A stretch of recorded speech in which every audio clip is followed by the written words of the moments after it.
Malawi's government has commended the international community for assistance during Cyclone Idai's, particularly in South Africa, for the donation that was handed to government and the rescue mission. Our foreign editor, Sophie Mkwena, spoke to Malawi's Minister of Communications, Mark Botoman.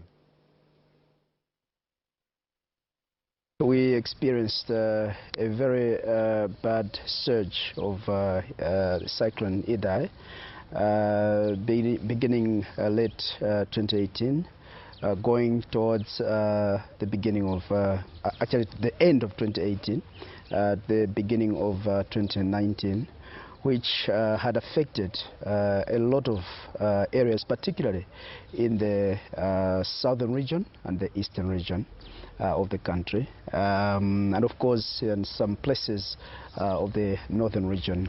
The impact was huge. And it left a lot of people destitute. Houses were swept, and people had to seek refuge in schools and churches.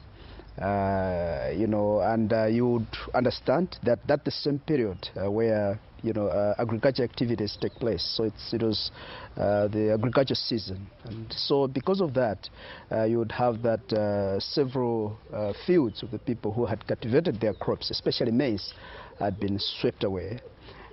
We lost some, lives of people in some selected districts. Yeah, so the impact was really huge. The impact of Cyclone Idai, is this not going to lead to food shortage? I would agree, yes. In several affected areas, it has already led to food shortage because people didn't harvest in those areas.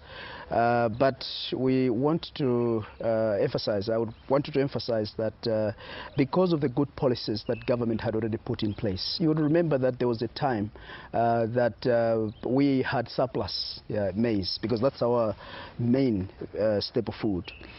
We had surplus in 2017, 2018, and at that time, because of the surplus, when we went to Parliament, members of the opposition, pressed on government and the president to sell maize outside the country.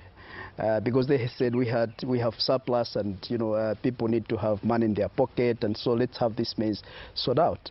But the president stood firm to say, no, I cannot sell maize because we don't know what's going to happen tomorrow. And indeed, true to his word, the issues that happened, the Cyclone Idai that just came, it rendered people, like I said, destitute and without food. It is the same maize that was kept in our silos, in our strategic grain reserves, that has been able to assist the people. So yes, families have been affected with no food, but because of that strategic planning, we have been able to feed the people, and some families actually, receiving some food aid up to now. But at the same time, let me also recognize the role that has been played by several international organizations that came to our rescues, including some governments within the region and outside of the region, who came, to support us during the time that we faced this calamity. They played a very significant role in ensuring that the lives of people should be preserved. So we are managing the situation, and we have been managing it.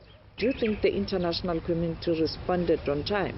Yes, they responded on time in various ways. When the call was made, when the president came out to declare that indeed we are in the state of disaster, the international community came to rescue us. And, we had, for example, here in South Africa, we had the government of South Africa sending troops, to go and rescue people that were, stuck in the middle of the waters, with the helicopters that came, and even doctors that also came from South Africa and other countries as well to come to rescue the people. So, yes, I would say that the response was quick and was on time, and we're very grateful to that.